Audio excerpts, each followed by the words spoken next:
በ18ኛው መቶ ክፍለ ዘመን መጨረሻና በ19ኛው ክፍለ ዘመን ጀግንነታቸው በስፋት ከሚነሱ ጀግኖች አንዱ ናቸው። የወላይታው የመጨረሻው ንጉስ ካዎጦና የኚህን ታላቅ ጀግና መሪ የሚዘክር ሐውልት በወላይታ ሶዶ ከተማ ተመርቋል። በምረቃው መርሃ ግብር ላይ የደቡብ ኢትዮጵያ ክልል ከፍተኛ የሥራ ኃላፊዎች፣ የወላይታ ዞን የሀገር ሽማግሌዎች፣ የሃይማኖት አባቶችና የዞኑ አመራሮች እንደዚሁም ህዝቦችን ጨምሮ የካዎጦና የልጅ ልጆች ተገኝተዋል። በምረቃ መርሃ ግብሩ ላይ መልእክት ያስተላለፉት የደቡብ ኢትዮጵያ ክልል ዋና የመንግስት ተጠሪው አቶ ገብረ መስቀል ጫላ ካዎጦና በኢትዮጵያ ታሪክ ስማቸው ጎልቶ ከሚነሱ ጀግኖች አንዱ እንደነበሩ አውስተዋል። ትውልድ ተሻጋሪ ሌጋሲ ያለፉ ነገስታት ወይም የሀገር መሪዎች ይወሳሉ። በታሪክ፣ በዜማ፣ በዘፈን፣ በግጥም ይከበራሉ፣ ይወደሳሉ። አልፎ ተርፎም እንደዚህ ሐውልት ይቆምላቸዋል። ከፊታችን የቆመው ባለ ግርማ ሞገሱ የነሐስ ሐውልት ፋይዳው ከምስልነቱ እጅግ ይገዝፋል። ይህ ሐውልት በአያቶቻችን በአሁኑ የወላይታ ትውልድ ብሎም በ19ኛው ክፍለ ዘመን የኢትዮ አፍሪካ የፖለቲካ ታሪክ ጀግንነታቸው በስፋት የሚወሱትን የጀግናውንና አርበኛውን ወላይታ ንጉስ ካዎጦና ጀግንነትና ራዕይ ለመዘከርና ለማክበር የቆመ ቋሚ ምልክት ነው። ትውልድ ተሻጋሪ ታሪክና ገድል የሰሩ መሪዎች በትውልዱ ይወሳሉ ያሉት አቶ ገብረ መስቀል ካዎጦና ለአካባቢው እድገትና አይበገሪነት ትልቅ ሚና ተጫውተዋልም ያሉት ዛሬ የምንመርቀው ሐውልት የንጉስ ጦናን አገር ወዳድነትና ዘመን አይሽሬ ለጋሲ ለማስታወስና ለማክበር ብሎም በጸረ ወረራ ትግሉ የህይወት መስዋዕትነትን የከፈሉትን ጀግኖቻችንና ለሚርኮ የተደረጉትን ወገኖቻችንን ጭምር ለማውሳትና ለማክበር የቆመ ትውልድ ተሻጋሪ ምልክት ወይም ቅርስ ነው። ወጣቶች ከዚህ ታሪክ ብዙ ነገር ይማራሉም ነው ያሉት አቶ ገብረ መስቀል።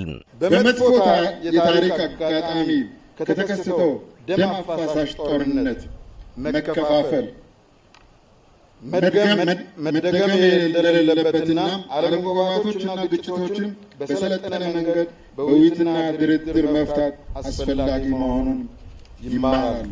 ወላይታ የ52 ነገስታት መናገሻ እንደመሆኑ መጠን ቀጥሎም የሚሰራ ሐውልት ከመሆኑ ጋር ተያይዞ ይህም ቀደም ሲል ለህዝብ ይፋ ተደርጎ ስለነበር በዚህ አጋጣሚ የቀደሙት የወላይታ ማላ ስርወ መንግስት ንጉስ የሰሰሞ ቶሎሜ ሐውልት ግንባታ በቀጣይ የሚጀመርና እንደዚሁ ለህዝብ ይፋ የሚደረግ መሆኑን አበስራለሁ። የወላይታ ዞን ዋና አስተዳዳሪ ረዳት ፕሮፌሰር ሳሙኤል ተሰማ ባህል፣ ታሪክና ቋንቋ አኩሪ ማንነት መገለጫዎች መሆናቸውን ገልጸው ይህ የካዎጦና ሐውልት ከሐውልትነት ባሻገርም በስፍራው መቀመጡ ታሪክ የሰሩ ጀግኖችን ለማሰብ ፋይዳው የጎላ ስለመሆኑ አንስተዋል። ለወላይታ ህዝብ ማንነት፣ ባህል፣ ታሪክና ቋንቋ ቀጣይነት ታላቅ የጀግንነት ተጋድሎ ለተጋደለው የወላይታ ጀግና ንጉስ ካዎጦና መታሰቢያ ሐውልት ምረቃ ዕለት እንኳን አደረሰን፣ እንኳን አብሮ አደረሰን፣ እንኳን ደስ አላችሁ። ታሪክን ማወቅ፣ ያለፈውን መተንተን፣ ከስህተቶች ለመማርና መልካሙን ደግሞ በላቀ ደረጃ ቀጣይ ለማድረግ ያግዛል።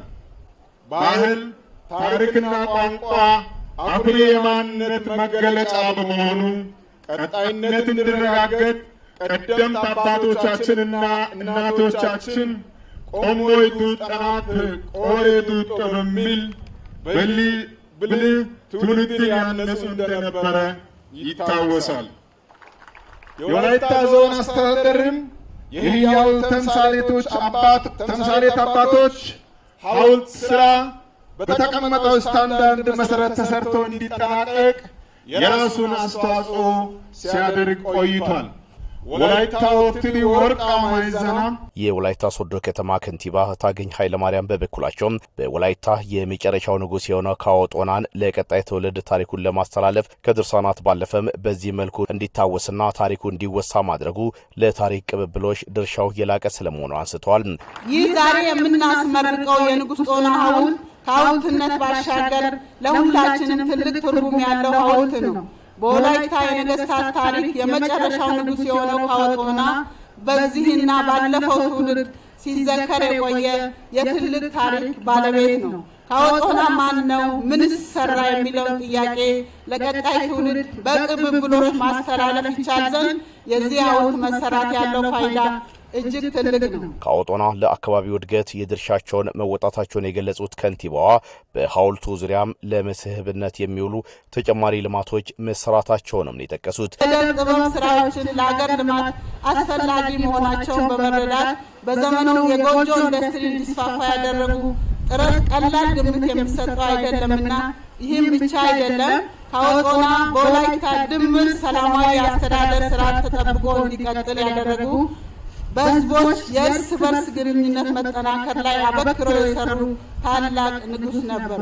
የዛሬው ትውልድ ከዚህ መማር ያለበት በአንድነት እንደ አባቶቹ እጅ ለእጅ ተያይዞ ለሀገር ልማት፣ አንድነት፣ ሰላምና ብልጽግና መስራት እንዳለበትና ኢትዮጵያዊነትን ከፍ ማድረግ እንዳለበት ትልቅ ትምህርት የምንወስድበት ነው።